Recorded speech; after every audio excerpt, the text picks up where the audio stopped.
Hey there, Craig Grabo with Central Lawn Care. Hope you'll take a moment to talk lawn and landscape with me. Every season in the fall, we're getting ready for lawn maintenance services.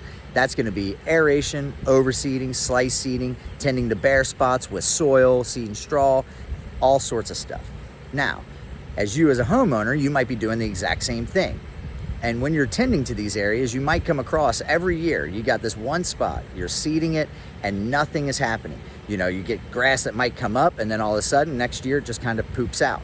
Well, you need to be checking below ground in specific areas like that so that you can kind of find out what's going on. It might not be like a nutrient deficiency or an organic matter deficiency or anything like that. It might be a drainage issue or something is different in that area. It could be that there was an old stump there that you didn't know about. Say you moved into a new lawn and they had something removed and then they just kind of brushed over it as opposed to removing a lot of the wood chips. It could be that there's some gravel left over from construction. It could be that there's a giant rock that's there that just needs to be dug out. So anytime that you have an area that for whatever reason everything else is looking normal and performing well when you're doing your seeding work, what I suggest is if you have an area that's just not coming in, take a shovel, stick it into the ground, see if there's anything different. Do you feel grit? That might be, some pea gravel or something.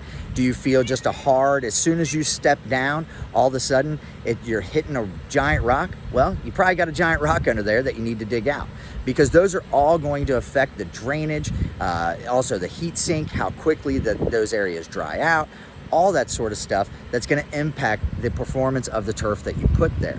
The other thing to consider is when you step on that, does it just go all the way through? If it goes all the way through, that means that it's super well drained. So that area, maybe you're not going to dig it all the way out and replace it with a bunch of different soil that's going to hold moisture better. Maybe you just need to water that area just a little bit more every season, especially when you get into crazy hot and dry times. So I just ask you that when you are doing seeding, don't get frustrated. Do a little bit of investigation. It's only going to take a couple seconds. All you need is typically a shovel. Just go ahead and stick into the ground, see if there's something different going on there than you feel in areas where your grass is really performing well. So a little investigation goes a long way, and a little bit of love and care is going to get your lawn on the right track. I really appreciate you taking a moment to talk lawn and landscape with me. Until next time.